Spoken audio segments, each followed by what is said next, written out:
This is Unsiloed, brought to you by Alumni FM, connecting people through stories. Welcome to Unsiloed. This is Greg LeBlanc, and I'm here today with Bryan Caplan, who is a professor of economics at George Mason University and who is also a prolific writer. And I've got a bunch of his books here. I think your first book was called The Myth of the Rational Voter. That is correct. Yeah, you got us this one here. Selfish Reasons to Have More Kids. This one is called Open Borders. This one, The Case Against Education. And then we've got a whole bunch of, you're a prolific blogger. And so we've got a lot of these blogs that are compiled into a couple nice collections. Right? We've got How Evil Are Politicians, Labor, Econ versus the World, Don't Be a Feminist, and most recent one, Voters as Mad Scientists. Welcome, Bryan. It is fantastic to be here, Greg. Well, you know, this latest compilation of yours has as its main theme the irrationality of voters. And I think this takes you all the way back to your first book, The Myth of the Rational Voter. And, you know, at one point, I remember when I was in graduate school, economics and the methodology of economics was infiltrating all of the adjacent social sciences through, you know, what we call rational choice. And in particular, political science was kind of being taken over, and there were all sorts of models, you know, kind of spatial voting models and so forth. And of course, you know, public choice was taking off. And I think, you know, the idea was that we could explain what's happening in the political marketplace using the same assumptions about human behavior that we make in economics. And you know, this helped us, I think, helped illuminate a bunch of different things. But, you know, subsequent to that, economics itself underwent a bit of a transformation, which we now call behavioral economics. And I think what you're sort of anticipating is this idea that this economic approach to political science also needs right, a reformation, because human beings don't behave the way the economic models, the traditional economic models, suggest. So are you trying to create something like a you know, behavioral political economy? Is that sort of the idea? Right. Basically, your story is correct. That's the way the history proceeded. You've got your regular economics, and then you have some economists who like psychology saying, hey, actually, when you look at the psychological evidence, the models aren't really right. But then, strangely, there's very little attempt to go and apply the psychology to economic models of politics. Rather, even people who really like psychology normally just say, okay, well, now we see what's wrong with people and let's have government go and fix it. So, well, wait a second here. Government's made up of people, right? So they're going to be subject to these same psychological problems that you were talking about for markets. So what optimism is really justified here?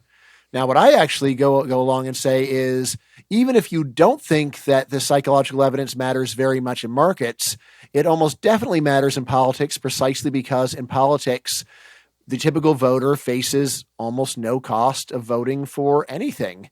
You could go and vote for the opposite of the best policies for yourself, and what happens to you? The very same thing that would have happened anyway, because you're just one tiny person in the voting world. Voting is not like shopping. It's not like whatever you vote for, you get. It's not like if you go and buy stuff you don't want, you're wasting your own money. Rather, it's just a shot in the dark.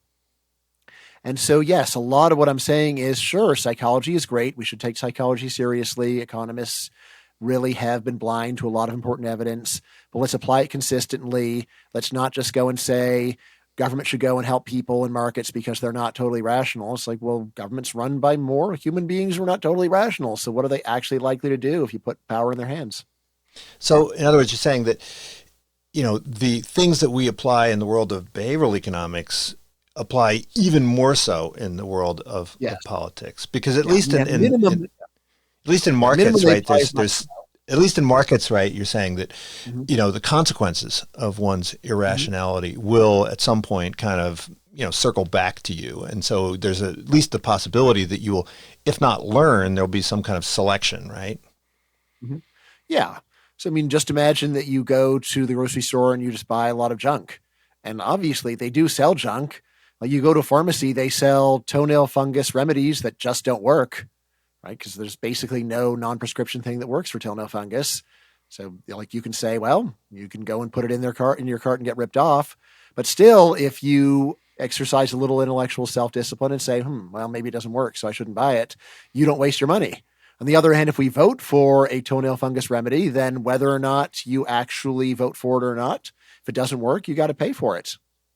Well, I mean, you, in one of your essays, admit that you yourself don't vote, right? I think most economists would say, like, so, you know, even the subset of people who do vote, it's almost by definition, they must be irrational in some sense, right?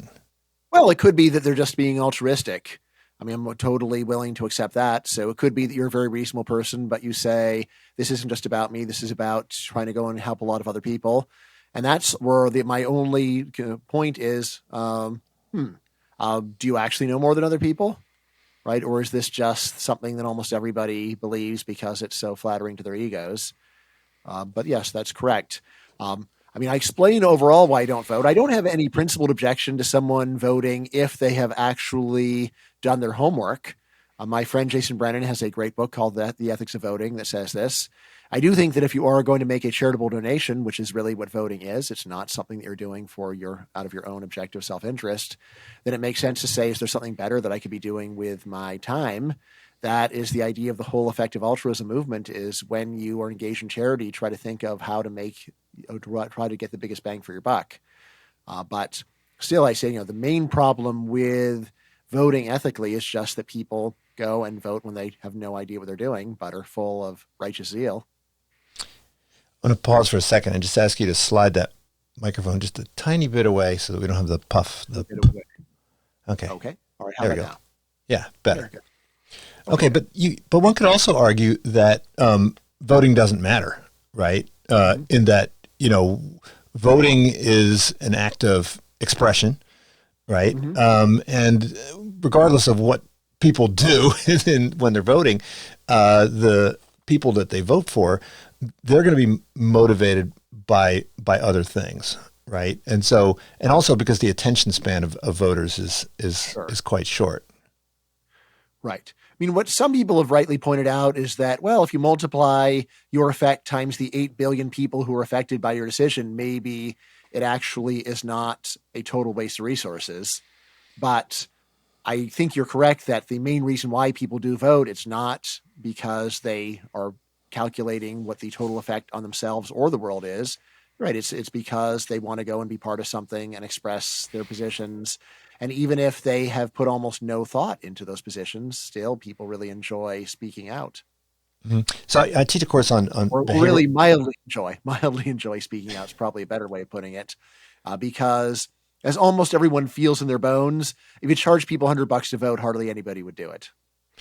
So I teach a course on behavioral finance, and we talk about how irrational people are who buy stocks, who vote in corporate elections, but we also talk about how irrational managers are, and so it's really a question of which one do we think is kind of more rational.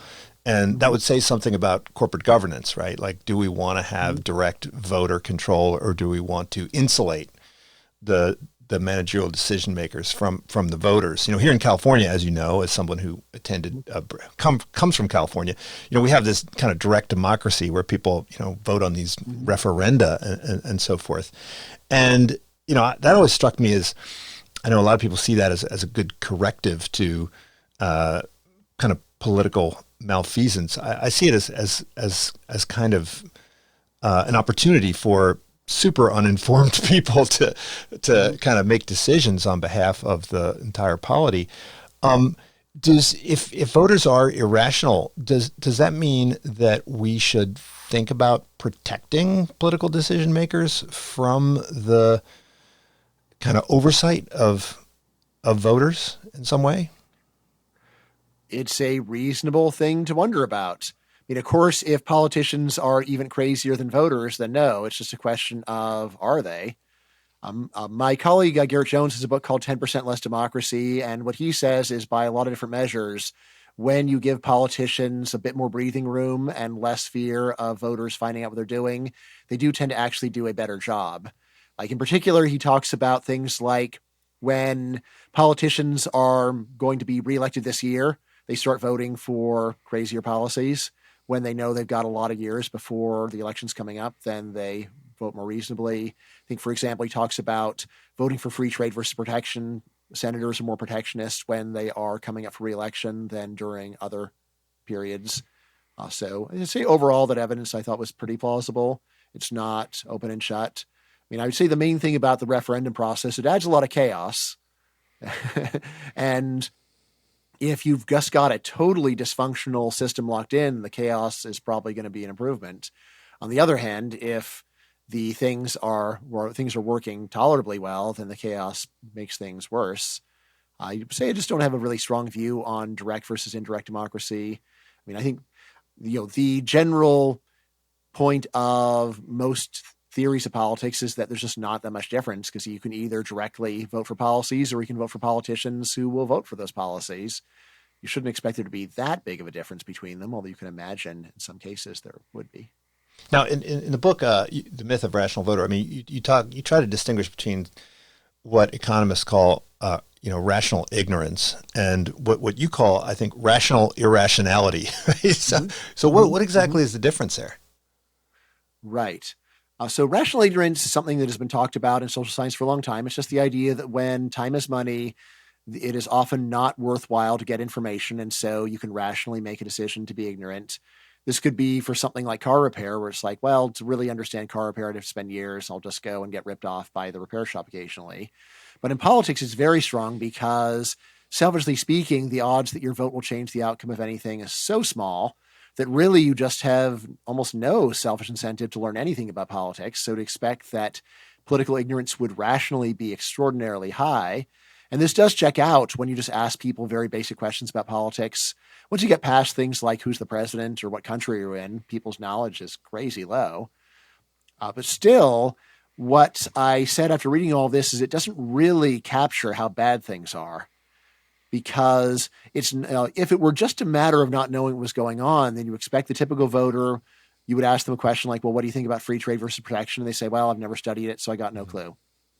Right? And this is actually not what we usually see in politics. Most people in politics are not just a long list of having a clue, no opinion.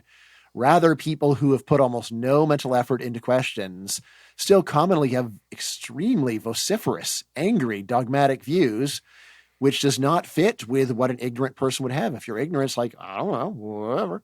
And it's more like someone saying, I totally know. I don't need to read anything about free trade versus protection to know that foreign products are bad, and the fewer we have in this country, the better. I say that's much more typical of politics. This is where I say that the same incentives that give you very little reason to acquire information also give you very little reason to be intellectually honest, to exert normal intellectual self-discipline. And those latter things are what I call rational rationality. And this is really what gives politics its religious flavor. This is something that is hardly original to me. People have been saying, wow, politics is replacing religion for over 100 years. But I think these days it's really clear. Like the number of people that get really worked up over their religious doctrines, it's just not very interesting to people anymore. But the number of people who just live and breathe the news cycle and everything about what's happening in politics, that's quite common. I think it's probably the most common effective religion that Americans have right now is I'm in the red tribe or I'm in the blue tribe. Doesn't even have the saving grace of religion of it being a social club where you go to once a week and make some friends, unfortunately. Well, that would, suggest that, revealed preferences imply that people would actually rather not know, right, more about the underlying mechanics of, say, politics and economics. I mean, that's correct. And in fact, that's exactly what I say is, well, for the individual, I'm not saying that they are doing something that is imprudent for themselves. However, the social effects are very bad. In the same way that when you drive a polluting car, you aren't hurting yourself. What difference does your pollution make to the total quality of the air? Barely any. But if everybody thinks that way, then you're going to be breathing some real dirty air.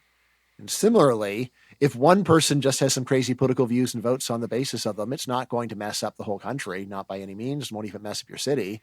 But if such practices are widespread, then you really can get majorities voting for disaster. right? Or if not disaster, you can just get them voting for something that is truly subpar, passing up fantastic opportunities that really are on the table if you step back and think about it. Well, I mean, a lot of people would say that that's kind of the whole point of education, right? I mean, apart from giving somebody practical knowledge that they can, earn a living from, I mean, the idea is that they're supposed to become, educated participants in the democratic process, right? And so, in the book, Case Against Education, I mean, it's hard to find a lot of empirical support for, are successfully educating people in that way. Why is that? I mean, is that for lack of trying, or is that simply beyond the capabilities of the educational system?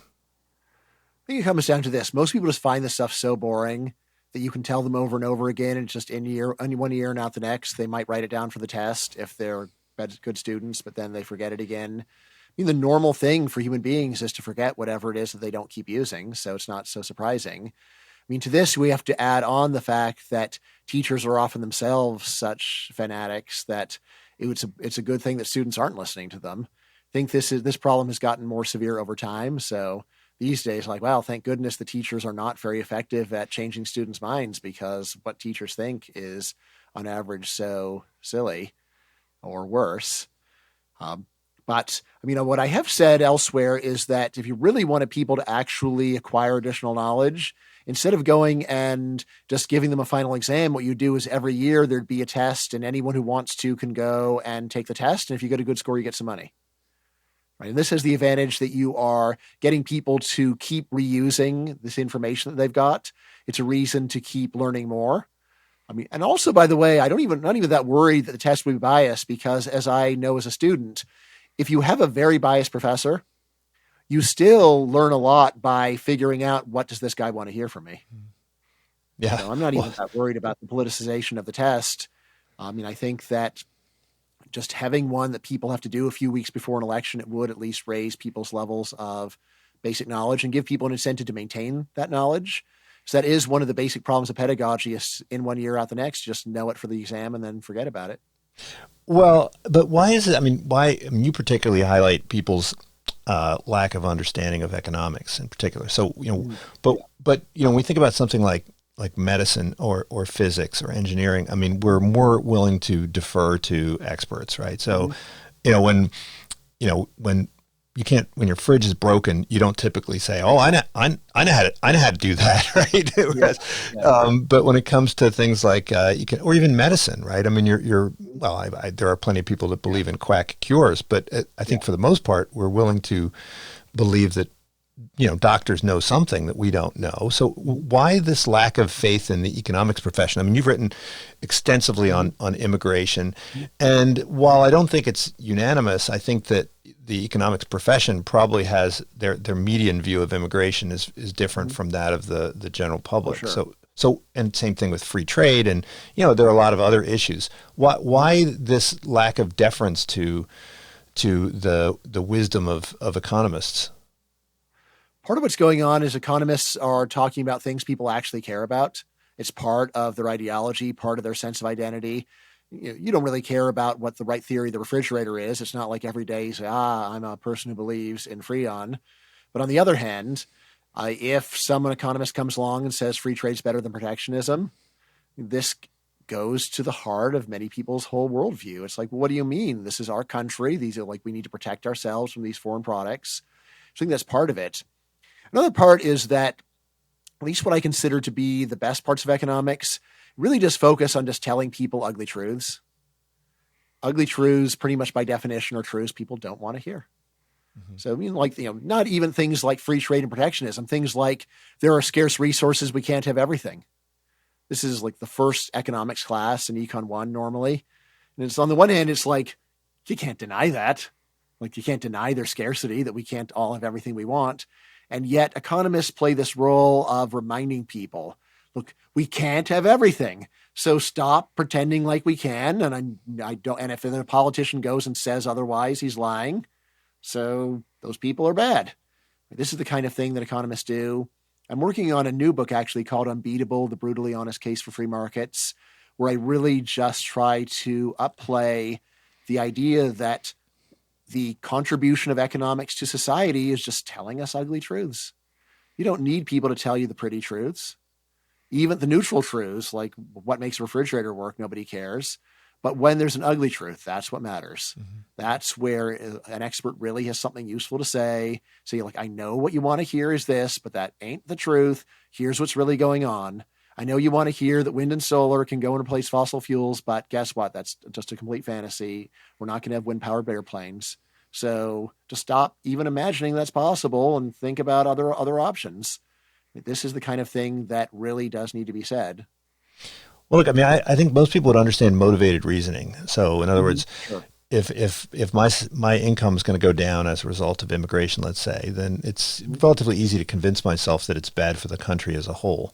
But if for some reason, this is something that I will benefit from, and presumably more people would benefit than be harmed, then presumably you would have a motivation to believe it's good for the country as a whole. And if that were true, then most good policies that increase the pie would ultimately find more people supporting them, even if they didn't support them for good reasons, right? Yeah. So there we have to go back to this point I was making, that having a correct political view basically does not change the probability that prevails. So the fact that it is in your self-interest for a policy to prevail does not really give you any motivation to go and believe it. I mean, never mind the obvious fact that a lot of policies are complicated and you would really have to study them for a long time even to know whether it was good or bad for you. But this deeper point of the motivation is not to go and push the policies that are good for you into policy, because you've got no power to do that. So then what other motivation might you have? Well, here's a very human motivation. How about the motivation to be liked by other people around you? The motivation to feel like a likable person. This is something that you totally can change. So opinions on the minimum wage, what we see is almost everyone thinks it's a good idea.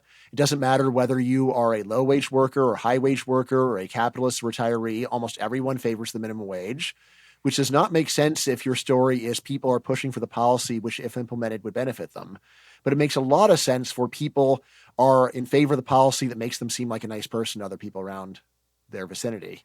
So I think that explains a lot more of what's going on. I mean, here's a very striking fact. Around the world, pretty much 0% of people claim to be rich. When people say tax the rich or the rich are to blame, this works because almost no one on earth considers themselves to belong to this group. It's basically you are blaming an outgroup with a population of 0 because people don't identify as rich, and wondering, well, why wouldn't anyone identify as rich? And we can see in the data, people who own multiple homes, oh, I'm not rich. It's like, what are you talking about? Of course you're rich.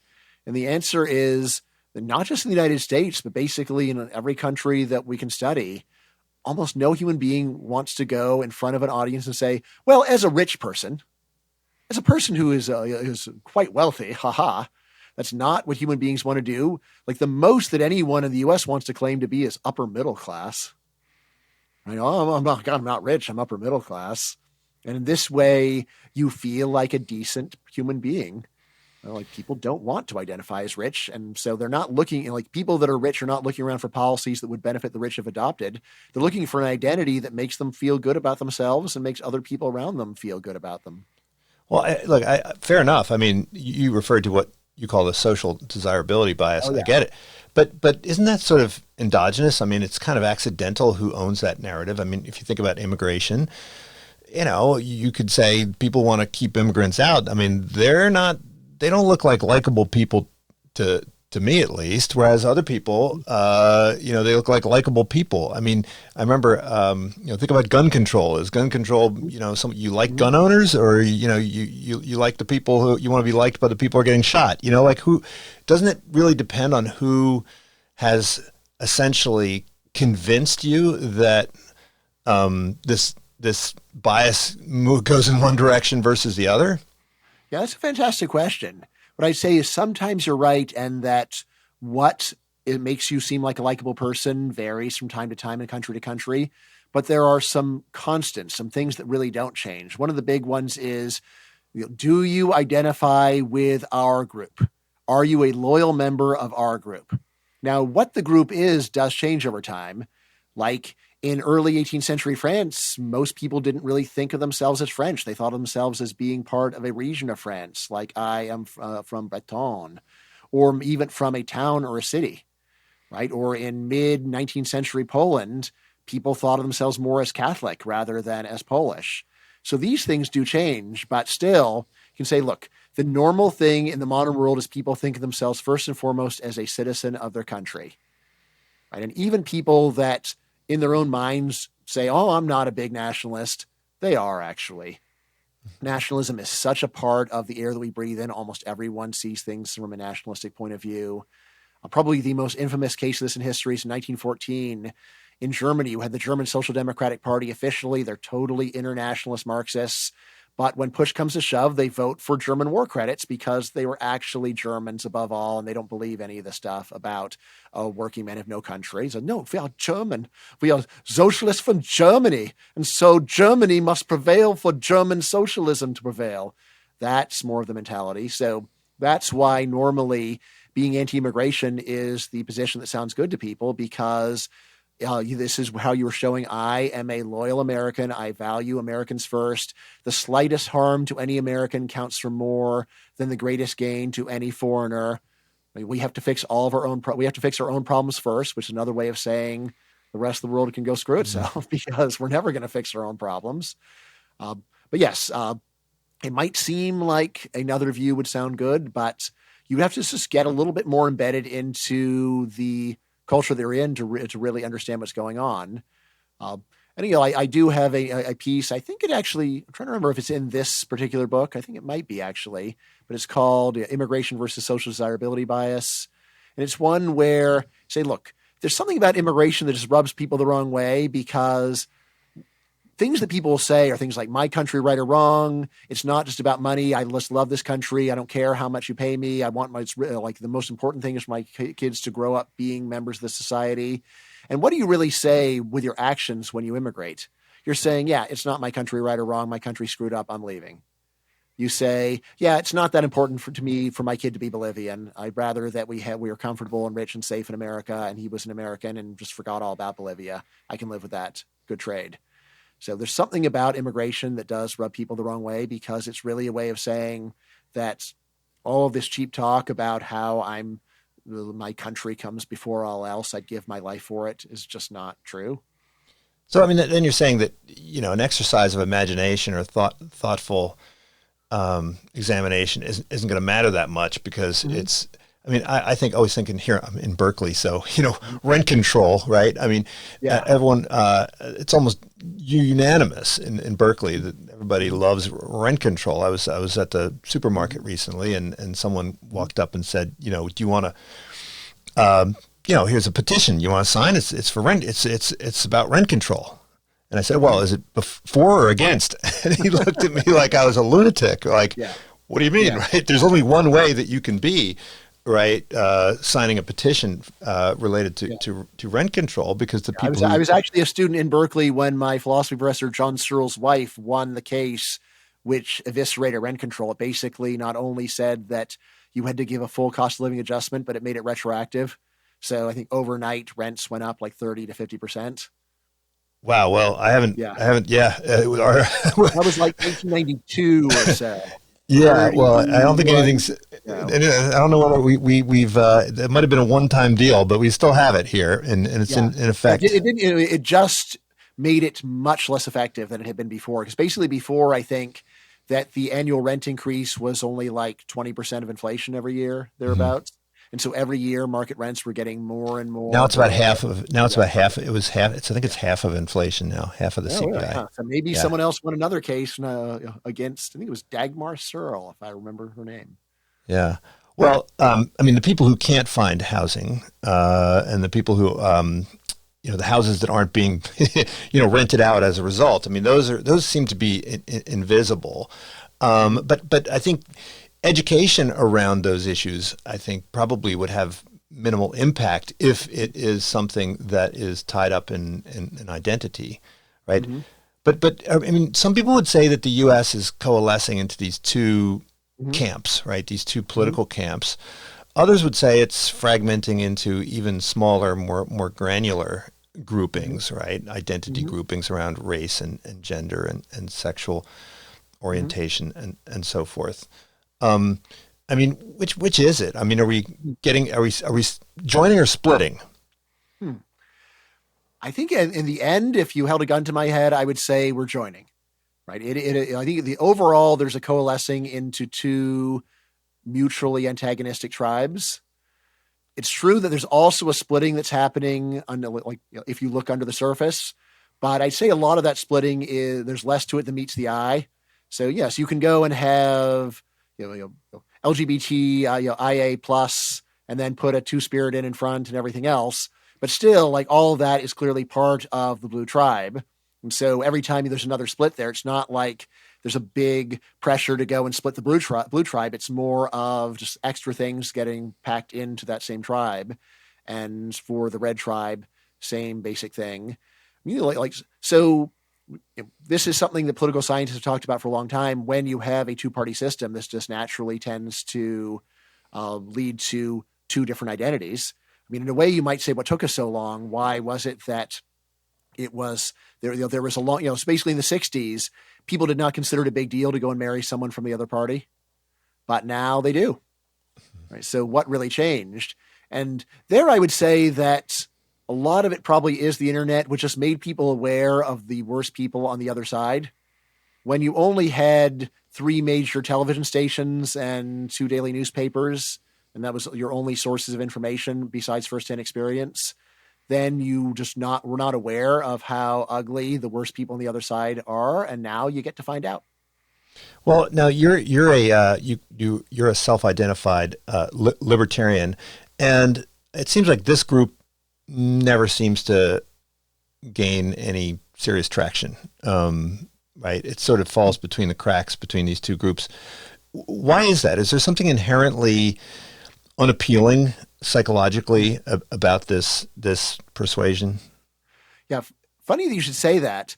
There's a very common radical left-wing view that the Republican Party is essentially run by libertarians and maybe half the Democratic Party too. They usually call it neoliberalism rather than libertarianism, but they pretty much use the terms interchangeably. So there is this odd. So it's a matter of perspective, I guess, yeah. right? Yeah. Well, there is this odd conspiracy theory that libertarians are ruling the world already, despite seeming to be an irrelevant minority. I think the true story is actually that libertarians are a fairly irrelevant minority, but with a bunch of odd provisos. For example, especially when the right wing needs to have some intellectuals, they're just so short on actual intellectuals. They often just go to libertarians because they got nobody else. So libertarians punch way above weight in Republican administrations for the regulatory state, for example. The number of libertarians who get appointed to positions of regulatory authority under Republicans is crazy high relative to their population, just because Republicans look around and say, well, who are some econ PhDs that don't hate us? Like, there's like some libertarians. Anybody normal? No? All right, I guess we'll go and give it to them. So that's part of what's going on, is the libertarians punch above weight. You can really see this anytime any conservative organization has an essay contest. Normal conservatives don't write essays for essay contests, so who wins these contests? Yeah, it's some libertarians who win their essay contests and get the prizes, which is, again, another way in which libertarians are punching above weight and have more influence than you would think. The Libertarian Party specifically, of course, is a irrelevant thing. And even to the idea of getting the major parties to move, I don't think it's been effective at that either. So overall, the situation is a little bit strange. The left-wing conspiracy theory that libertarians run the world already, and we just don't admit it, is ridiculous. But if you tone it down a lot and just say that libertarian intellectuals punch way above weight because the left doesn't like them at all, and the right just has a shortage of intellectuals, I think there's something to that. Well, wouldn't they also say, I mean, if you look at the Washington consensus, right? I mean, when the IMF goes out to the rest of the world, I mean, they're pushing markets, right? And these are oftentimes unpopular policies. And I mean, is it just that libertarians can only survive in environments where they can impose top-down policies over the resistance of the public in those countries?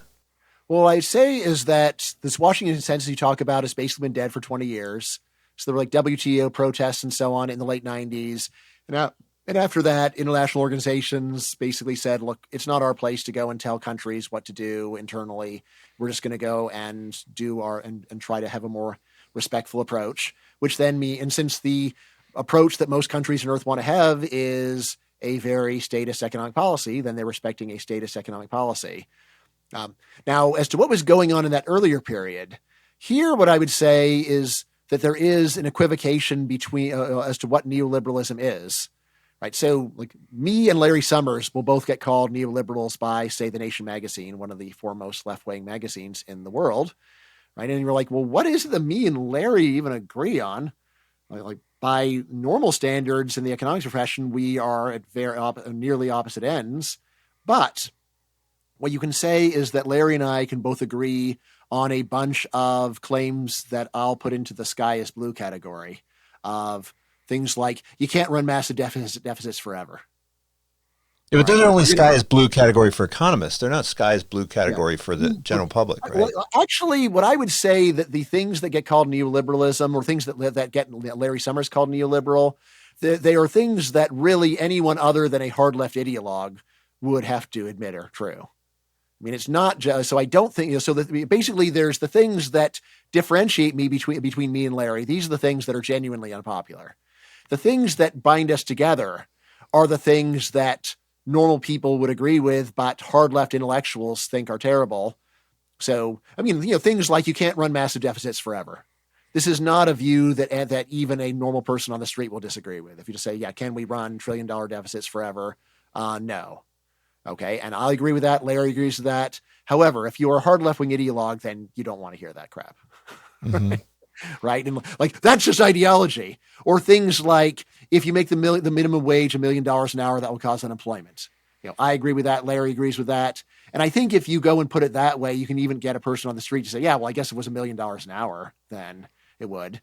And this is the kind of stuff where a hard left intellectual would just say, no, I refuse to accept that.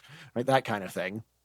So I think that is, and I think the Washington consensus was largely about that. Things like it is not a good idea to have government run the entire economy. Full-blown socialism is bad. You don't want to run massive deficits. You don't want to have massive inflation, right? Like that sort of thing. Just trivial stuff that economists tried going and pushing other countries to do in the 90s, and then in the face of some pushback, they said, "Okay, I guess we'll just stop telling them even basic common sense." So that would be my story anyway of what's going on. Well, if there's one thing that right and left can't agree on, it's that, more education is always better, right? And so even in this area, you two are a bit of a iconoclast.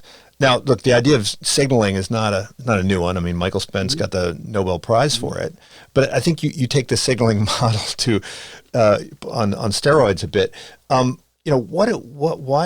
What exactly is the problem with the massive amount of resources that we currently devote to education at all levels? Yeah. So first, let's back up. So the book you're talking about is The Case Against Education: Why the Education System is a Waste of Time and Money.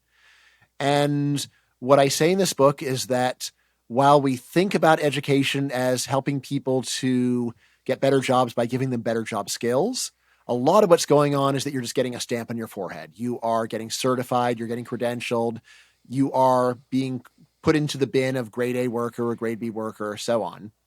From the point of view of an individual, it doesn't really matter why education helps you to get a better job and raise your income. But from the point of view of policy, it matters a lot.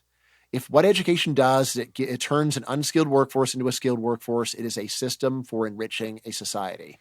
On the other hand, if it is a way for deciding who is better and who is worse, for deciding who has the good stamps on the forehead and who does not, then it is not a way for society to get rich. It's a way for an individual to get rich without enriching a society. But wait, hold on. I mean, if it helps to, that's like saying credit scoring doesn't matter, right? I mean, we don't want to waste resources, hiring people that turn out to be duds. Everyone would have a credit score that was 100 better. And, especially if you just go and change the scale, right? just say let's go and do this, then yeah, that would not matter as well. I mean, yes, it is true there is some value in ranking people from best to worst, but it's not like we weren't doing that 60 years ago. Mm-hmm. Right? The idea, if we could just go and get everyone to get one more degree, that would be a good thing. That is really taken for granted by both left and right. Not quite as uniformly by the right, but still the normal view, regardless of politics, is that we want to go and have a really educated workforce. And what I say there is no.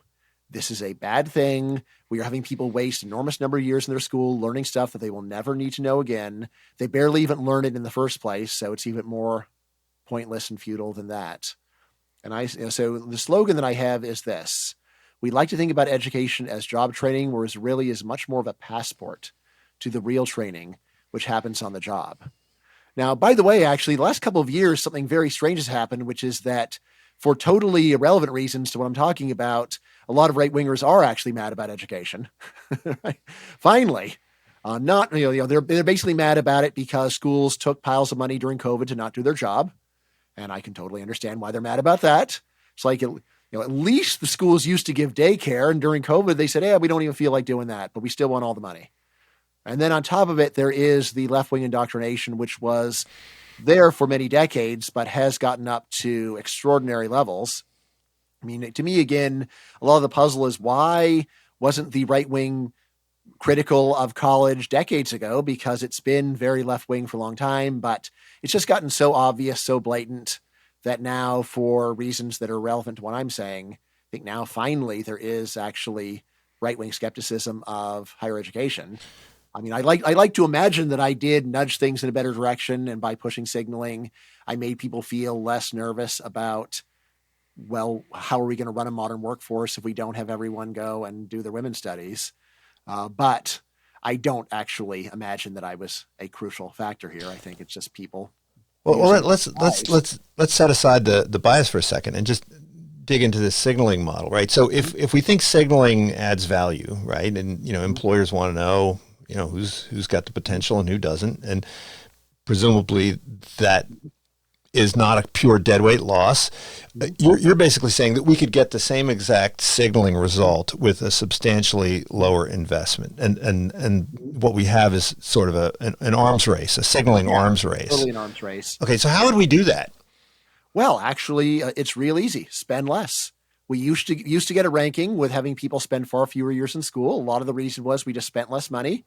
Education was less accessible, which I say was good for society, because when you make it accessible, you also mean that if you don't do it, it looks bad. Back in 1945, only 25% of American adults would have finished high school. So the stigma for being a dropout was very low in those days. You could still rise to very high levels. On the other hand, now the stigma is very high because large majority of people go and finish high school. So now be like 80-85% of people finish high school, depending upon how you measure it. Right. And now we're getting close to 40% of adults over the age of 40 have, or at least people in the workforce, have a bachelor's degree, which means the bachelor's degree doesn't really prove very much anymore. When I talk to economists about this, by the way, they often like to say, hey, Bryan, this current system passes the market test. And this is where I say, are you out of your mind? There's about $1 trillion of government subsidies per year in favor of the status quo. That is the exact opposite of passing the market test. This is like saying that football stadiums funded entirely by taxpayers pass the market test. That's the definition of failing the market test, is if the government is the one that pays for everything. Right. So, I mean, you could argue that we should ban SAT prep, because all SAT prep does is just, shift everybody up, and then they have to, recalibrate it, and then everybody has to spend even more on SAT prep. And so, you're presumably not arguing that we ought to, put some kind of restriction on what kind of education you can acquire, but you would support kind of reducing spend. I mean, if we look at what the recent loan forgiveness proposals, I mean, for those of us who are in the education industry, this seems like a wonderful infusion of cash into our pockets, because we'll be able to jack up tuitions even more, right? Well, assuming that this is not a one-time thing. Right. I mean, the immediate beneficiaries are just people, our previous customers who don't have, we already got the money, and then they just don't have to pay, and taxpayers have to pay. But yes, if people actually look forward and say, hey, maybe I'll never have to pay for this stuff, then yeah, that is fantastic for college. It basically, But it's not necessarily good for the students because that just means they have to spend even more years, yes, proving themselves, right? Yes, and it just means that as more and more people have the degree, it means less and less, and either you've got to go to a better school or a harder major or do more years. When I poll my undergraduates, how many people plan to just get their bachelor's degrees and stop? Yeah, hardly any hands go up. Everyone feels like, yeah, I can't get a decent job with just this bachelor's degree. I'm going to have to go back and get yet another degree. This would have been a strange idea to people 50 years ago, but now is the norm. Sure. Well, I think another point is that the signaling value is going down in general because of, say, grade inflation. I mean, it used to be able to get a D or a C in at an Ivy League school. I mean, now I don't know what you have to do to get do you know? Is there a how-to guide on how to do poorly in higher ed? Because I'm not sure that I don't really know how. Yeah. Well, actually, here's the easiest one: don't show up, and then you'll fail. Even now, I don't know. I'm not so sure I'm not sure that's enough. If you don't even show up for the exams, I think there's very few professors who won't give you an F. Right? There's that basic minimum standard, which you might say, how hard is that? And the answer is a lot of students don't show up. Well, that's why you don't teach in business school. Yeah. So they're probably a bit better. But yeah, then the next one is just doesn't do the work at all. And, of course, then there is in STEM, they still have standards and they'll still give you Fs if you just can't do the work. So there's that. Right. So there is that. Now, I would actually say that while there's got to have been some inflation, some grade inflation at some of the top schools, but in general, research on this is quite a bit more mixed than you would think. And so it's just not as clear that that's what's going on. I think that a lot of it is just that now we just have created a lot of more bogus majors where weak students can go and hide. Mm-hmm. Well, but I think the point is that as an individual, you can't really opt out of this signaling arms race, right? I mean, if you decide I'm not going to go to college or whatever, I mean, notwithstanding Mark Zuckerberg and Bill Gates, I mean, right. If you decide unilaterally to not play the game, I mean, your career prospects are going to be quite daunting, right? Yeah, absolutely. And that is my whole story, really, is that while the system is collectively wasteful, it is not in general a bad idea for individuals to take part in this farce. Sometimes people say, so I just shouldn't go to college. Like, that's not what I'm telling you. Now, in the book, I do talk about some of the subtleties. So in particular, I do say that on top of everything else, we also have a system where we strongly advise even very weak students with very low prospects of graduating to go to college anyway. And for them, I do think it is a bad idea. I think that these are basically naive youngsters who are being told falsehoods by school advisors and friends and even parents. So for someone like that, I would say that going to college is just a bad bet for you. And you would be much better off going and looking into, say, the trades, trying to become a skilled plumber, electrician, something like that. Something else, during COVID, I really was telling people, look, this is an incredible opportunity for people that want to go and get a better job, but don't have the right credentials to take advantage of the unusual circumstance to just skip the system. And actually, I do have a number of readers who followed my advice and did manage to get better jobs than they normally could have. There was one kid who he was at Northwestern. He was a senior, and there were some stupid rules that were basically going to require him to pay a full extra year's worth of his life in tuition to finish the degree. And he then, through my blog, he managed to go and get a job in finance, and he just dropped out of Northwestern, and now he's working in the industry, and probably no one's going to worry about his credential ever again. Mm-hmm. During normal times, he wouldn't have been able to pull it off. And there's some other people also just took advantage of this. And I said, look, credential inflation is going to be is temporarily weak because people are desperate for workers. And if you are motivated, you can go and possibly skip the queue, especially if you just send out a lot of applications, put a lot of effort in. But that effort is almost nothing compared to going back and getting a degree. And some other people did write back and said, I tried it. I'm the only person who has this job who doesn't have the degree. Ha ha. And I said, yeah, good for you. So it's important just to remember that the world is not as monolithic as it might seem, and it's not equally monolithic all the time. But nevertheless, if there was a smart 18-year-old who says, I'm thinking about not going to college, I would say, yeah, you're probably messing up your life. Well, I think the standard signaling story, which lies at the core of your book, is one that involves rational actors, right? And they're just playing this game because they have to. But I think you're still a solid Beckerian, but I think you also would argue that there's some irrationality and some opportunities to you ask a 17-year-old to make a big decision for the rest that counts for the rest of their life, and you think they're going to do a good job when teachers, friends, and parents are telling them something stupid. Probably yeah, not.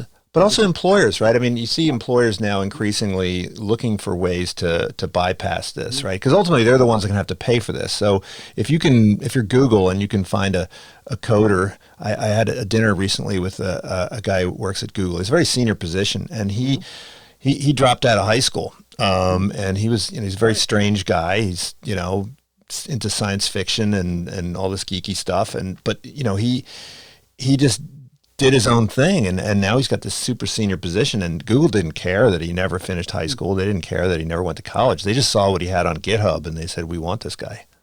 Do they not care, or was he so impressive in other ways that they decided that it would offset?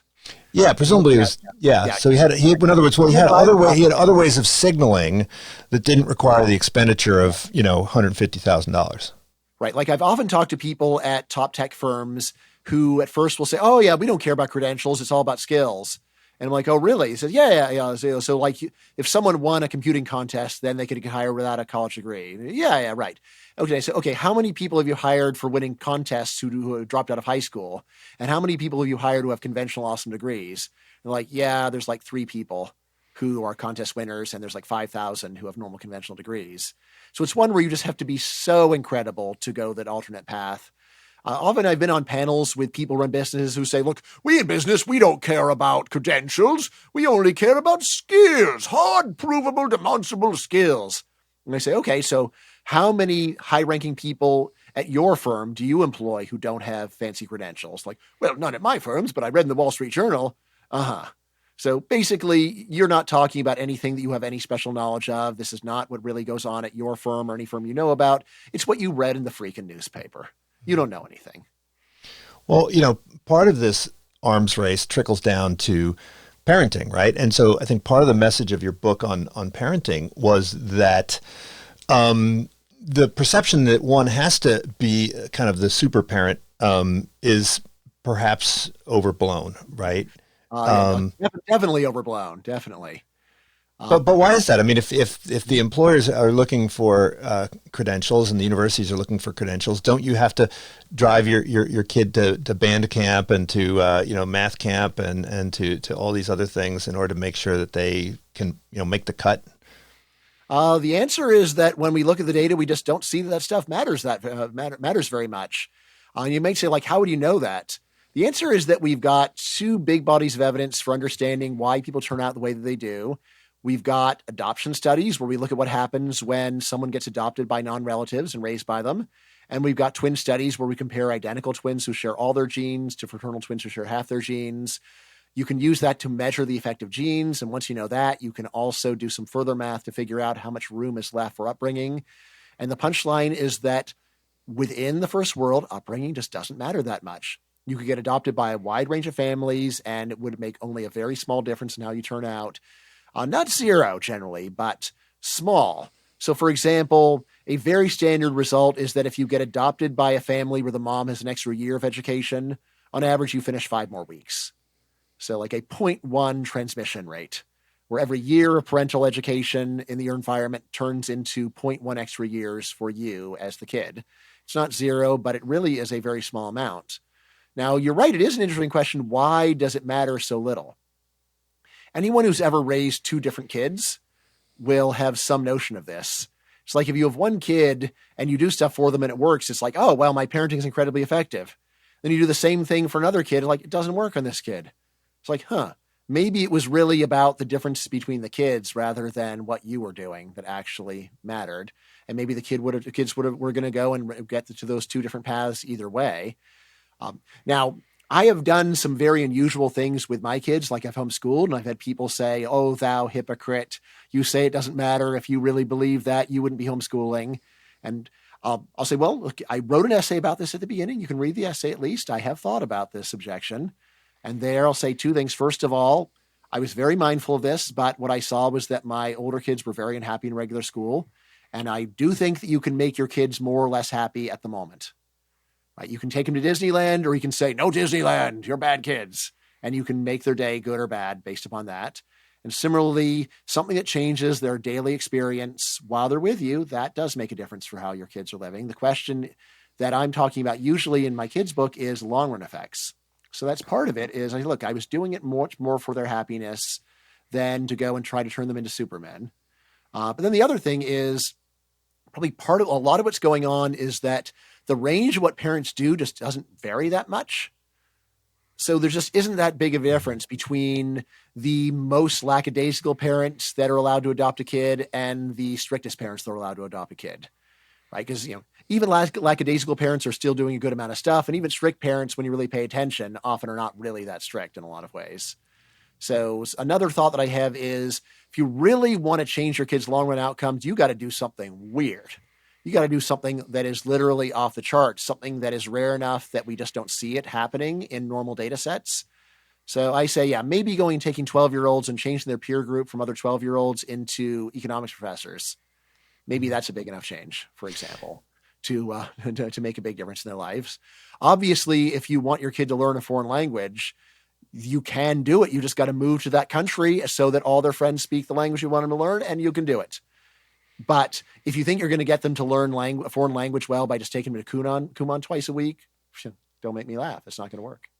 But look, the thrust of the book is not really about parenting and how to make your kids better off. It's about how to make yourself better off. And I think you're saying that there is this massive amount of irrationality out there. I think you're arguing that most people are making suboptimal decisions with respect to how many children to have, and that number is and how to raise them. Yes. Yeah, and so generally, they're having too few children, and they're investing too much effort in raising each one of them.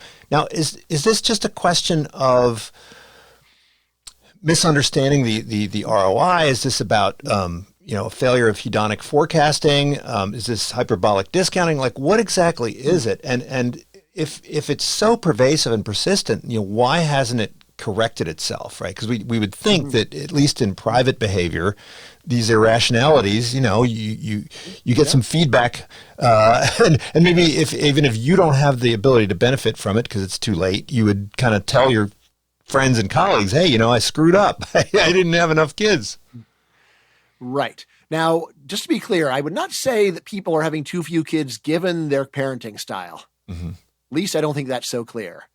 Really, what I focus on is people's parenting style is based on this false belief that you need to endure a lot of painful sacrifices to give your kids a decent future. But aren't you also arguing that they're not incorporating the entire life cycle of the life cycle cost of this? Even with the aggressive parenting, you're arguing that the downstream benefits are better. I do say that as well. I say that too. So I think that most people do decide their family size based upon current exhaustion rather than weighing, how many kids do I want now? How many kids will I want in 40 years? But the main thing I tell people is that first, fix your parenting style to get in line with the facts, because it's just not true that your kid's future is in your hands. And then secondly, once you do that, once you have relaxed to this level, that is when it makes sense to rethink the number of kids you want to have. So like my friend Tyler is always saying, oh, you think the Amish are the most reasonable people? I'm like, I don't think the Amish are the most reasonable people. They're living a very hard lifestyle without electricity voluntarily. No, I highly recommend against living without electricity. Electricity is great. And in fact, I say, first of all, have electricity, and then use that to make your life as a parent easier. So part of it is that, as to why people are not fixing this view, I think there's a couple things going on. One is that parenting is an area where people are extremely conformist, and I will stick my neck out and say, especially moms, whose decision about how to raise kids and how many kids to have is probably more important, or whose opinions about those two are probably more important for what families actually do. So we have high levels of conformity. We can see this just how we have baby booms and baby busts. What's going on? It just looks like people are looking around. What's normal? What's normal? So is this also social desirability? So you don't want to look like a bad parent by, neglect. If my parents were alive today, they would probably be abused and chastised by all their neighbors for being so negligent. Right. So I reserve this phrase social desirability bias for when there's a conflict between words and actions. I would say that just worrying about what other people think, that's just conformity, and we don't need any fancier idea. But the other thing that I would say is going on is this.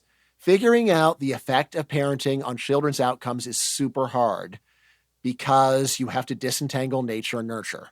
It really took scientists thousands of years before they hit upon using these twin adoption methods to get to the truth.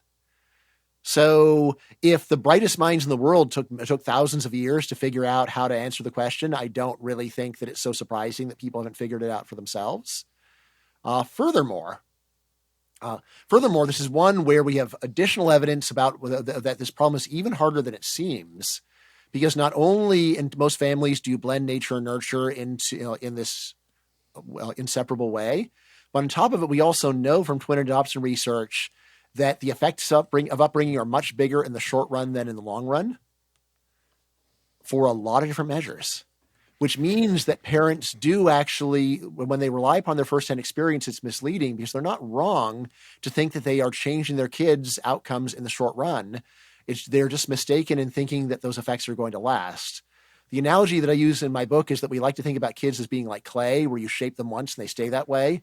Whereas really they're more like flexible plastic, which does respond to pressure in a lot of ways.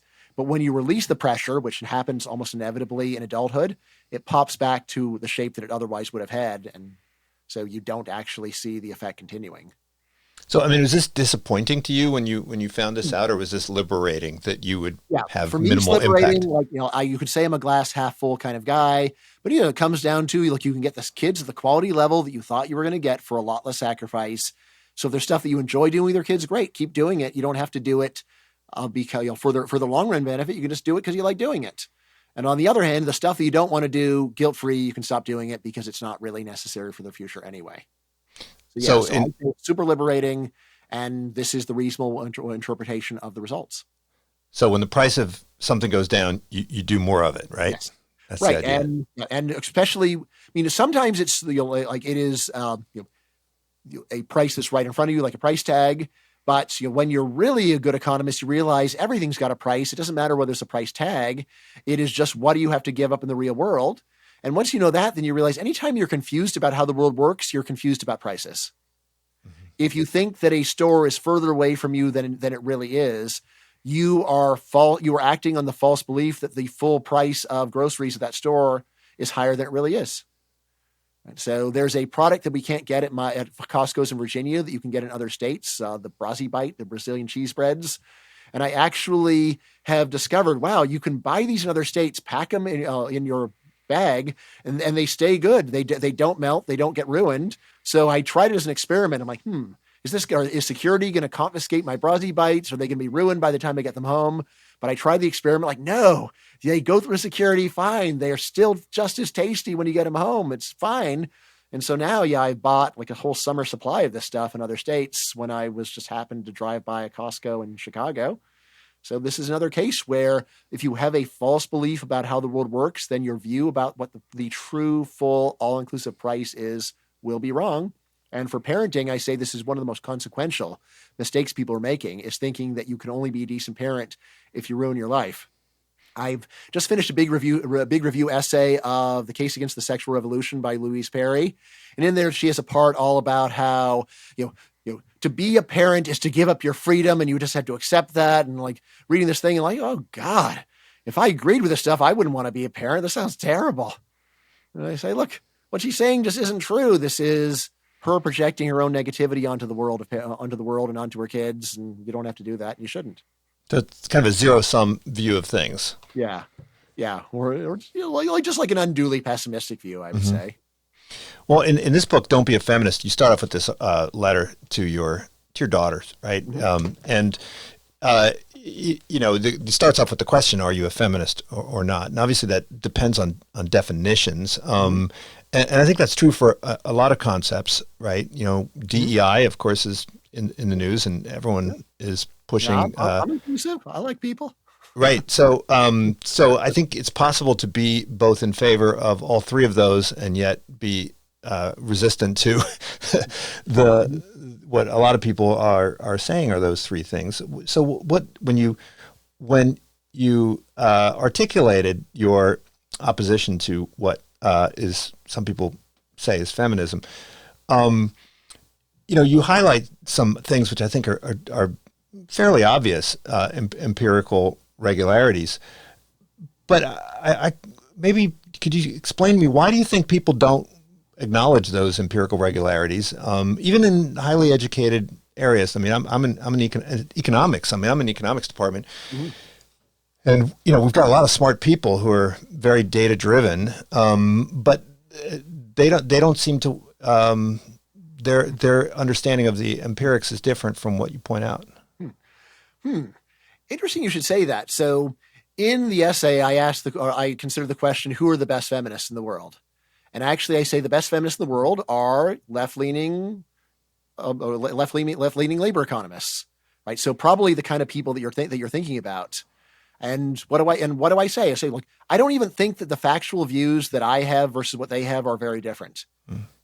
What I think rather is that they are so caught up in their own society that when they see that, all right, what appears to be a 30 cent on the dollar pay gap between men and women is actually more like a 5 cent pay gap between men and women. And I see that and I say, okay, so at minimum, the popular people, in popular conversation, we have multiplied the actual disparity by a factor of 6. And we should go and give an apology to all the people that we have falsely accused of doing this and just calm down. Right. But if you are very caught up in the secular religion, you'll say it's still 5%. 5% is terrible. 1% is terrible. 0.01% is terrible. So I think that's a lot of it, is that if you are caught up in a worldview where this is the most important thing, regardless of the actual magnitude, then you might study the magnitude, publish papers saying the magnitude is not really that big by normal standards, but still be breathing fire over it. And be very resentful when someone like me says it's not a big deal. And it's like, well, that's one where I'll say, look, how about we just compare it to other problems? And furthermore, once it's that big, once the problem is that small, then it's like, could it be that the last 5% is also not really explained by unfairness to women, but is explained by just say we haven't measured all the variables? Is that possible? But as to why, if you go over to say the English department, then I don't think they're going to say this stuff, right? Then I think they actually will believe the simple story. Right now, as to why they are so hard to persuade, yeah, I think that it's because they are fanatics. It's part of their political religion. And they really, not only does it just sound bad to them, but they have gotten themselves into a mindset of anyone who would even think about this is evil, thought crime. And so I'm not going to listen. I'm just going to be angry. And I'm going to try to punish you for saying things, no matter how obvious they are. Mm-hmm. Well, Bryan, I think we could talk a lot longer, like you were going to go back to that. I gotta let you go. So I think, but thanks so much for joining me. The books, we got a whole bunch of books here. Most recent book is Voters as Mad Scientists, but we've got a whole bunch of others, including some of these oldies but goodies, Case Against Education, Selfish Reasons to Have More Kids, Open Borders, and The Myth of the Rational Voter. Thanks so much for joining me. And you can get all of them on Amazon, and the latest books are just $12 for the paperback or $9.99 for the ebook. So collect them all. There's 4 right now and 4 more coming out over the next couple of years. Okay. Talk soon. All right. Thanks a lot. This is Unsilo, brought to you by Alumni FM, connecting people through stories.